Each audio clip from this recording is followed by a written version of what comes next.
Yellowjackets Season 1 is a wrap, and that finale was unforgettable. In this video, I'm going to recap the events that happened out in the woods, and then I'll move into what happened in present day, and then I'll wrap up my theories on where I think the show is headed in Season 2.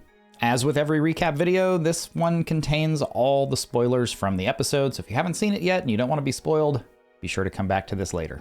We kick off the present day events with Misty stealing supplies from work in order to help cover up Adam's murder. They head over to Adam's, and Misty leads the girls in cleaning things up. Shauna takes the job of dismembering Adam's body and works to convince Nat that Travis did actually commit suicide and wasn't murdered. Misty tells the others to bury Adam's torso in a park, and she'll take care of the head and the hands. We later see Misty at a funeral of one of her nursing home patients, and there's a quick shot of the body going in for cremation, and we see inside the casket is also Adam's remains. After finishing up with Adam, the girls make a superstar-like entrance to their 25-year high school reunion, and shortly after arriving, Shauna orders drinks when Randy shows up, and she informs him that she will end him if he ever speaks a word of what he and Jeff did. The reunion wraps up with an awkward slideshow led by Allie Stevens, who then forces a dance out of Jeff and Shauna since Jackie couldn't be there. The next day at Misty's, she recounts the events of the reunion with Jessica and says that she really feels like people need to hear her story. However, she's afraid that if she lets Jessica free, she'll go to the police. Jessica says her slice of the book deal for Misty would be enough to allow her to stop doing her fixer job and possibly help her get back to a more normal existence. After hearing this, Misty releases Jessica from her restraints. Next, we see Misty returning Jessica's things to her and sending her on her way. As Jessica's driving home, it becomes clear that she's been drugged and is having a hard time driving. She pulls off the road and appears to die from whatever Misty did to her cigarettes. Over at Jeff and Shauna's, the family's sitting down for some nice family TV time when the news headline of Adam's disappearance comes on the TV, leading to some questioning looks out of Callie. Next up, we see Simone finding Ty's secret room in their basement where she kept the weird doll and their missing dog's head. Totally called that, didn't we? Then it cuts to the creepy-looking smile on Ty's face back at her office after learning she had just won the election.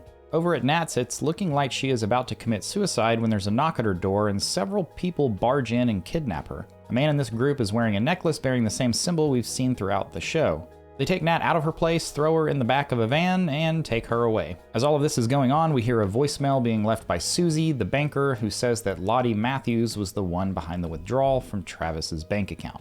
Okay, let's move into the events out in the woods, and real quick, I'd like to ask for your support in helping me reach my goal of 10,000 subscribers by the end of the year. If you're liking my videos, your subscription would really mean a lot to me. All right, let's get back to it.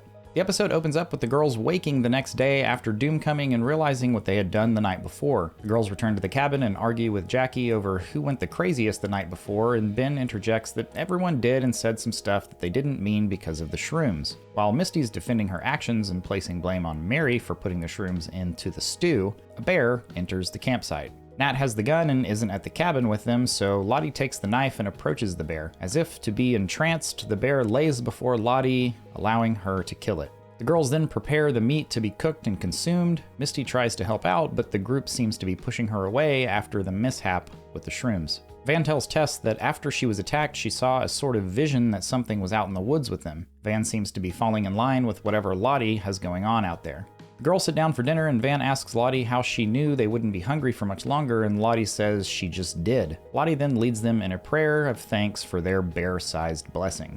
After being called out by Misty for not giving thanks, Jackie asks if they're just going to forget about the events from the night before. She asks Shauna what she was going to do to Travis, and Shauna says that she doesn't know, nor does she remember, but Jackie doesn't buy it and says Shauna would have killed him. Jackie and Shauna go back and forth about Shauna sleeping with Jeff, Jackie always getting what she wants, and Shauna being a sidekick. After the back and forth, Jackie tries to kick Shauna out of the cabin, but Shauna tells her no and that she's welcome to leave if she feels the need to. Jackie takes her up on this and attempts to set up camp outside the cabin. Travis is found searching frantically for Javi after realizing he hadn't seen him since the night before. Nat offers to help, and Travis says he doesn't want her help. He goes on to apologize for what he did and that he loves her. Shauna wakes up the following morning after a bizarre dream about bringing Jackie back inside, only to find that Jackie had frozen to death out in the cold. The season concludes with Lottie approaching the tree shine with what appears to be the bear's heart, accompanied by Misty and Van. She places the bear's heart in the base of the tree trunk and says this. Versez le sang, mes beaux amis. And let the darkness set us free. All right, so first and foremost, we need to talk about the ending of this episode with this ritual going on at this tree shrine with Lottie, Van, and Misty. This is one of 2 ritualistic offerings that happens in this episode, both involving a heart. We'll get to the second one here in a little bit. There's clearly an alliance forming here, just like I said in the last episode, and based on what Lottie is saying, it's looking like this group is willing to do whatever it takes to survive. I'm continuing to believe that the group will divide, and we're going to see a clashing of these 2 groups in the next season. Also, I used Google Translate to see what Lottie said in French during this ritual, and her words translated to "shed blood, my beautiful friends," and she followed that with "and let the darkness set us free." So I think it's safe to say we're in for a wild season 2. Speaking of wild, that ending in present day was insane. So apparently Lottie is still alive and for whatever reason is going after Travis and Nat, and the only thing I can come up with is that those 2 must have been on the opposing side out in the woods, and Lottie still feels some need to go after them all these years later. So yeah, I'm very interested to see where this goes next season. So the other cult-like ritualistic thing we saw is what happened down in Ty's secret basement room. This table with the painting on the wall with the dog head in the middle and the heart sitting on the table definitely looks like some type of offering has occurred. And that heart, I'm pretty sure, is not a dog's heart. I mean, I've never seen a dog's heart, but based on the size of their dog, the heart that's sitting on that table seems to be way too big for that dog. So I'm guessing Ty must have taken Adam's heart whenever they were leaving his apartment, and she took it back home for this offering.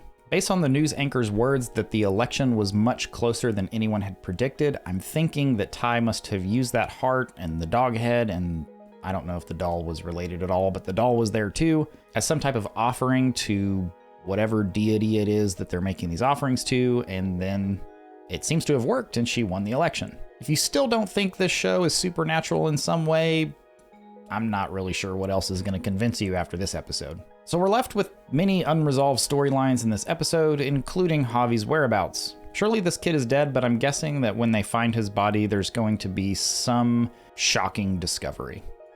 Okay, I had to come back and record this part because for whatever reason it slipped my mind to put it in the video, and that is the dream with Jackie and Laura Lee and that guy, whoever that guy was in the cabin. And the reason I wanted to throw this in is I wanted to ask you all who you thought that guy was. I thought it was Travis's dad at first, but I couldn't remember what Travis's dad looked like. So for me, it's either Travis's dad or the guy who they found upstairs in the attic, the hunter or whatever, the guy who owns the cabin.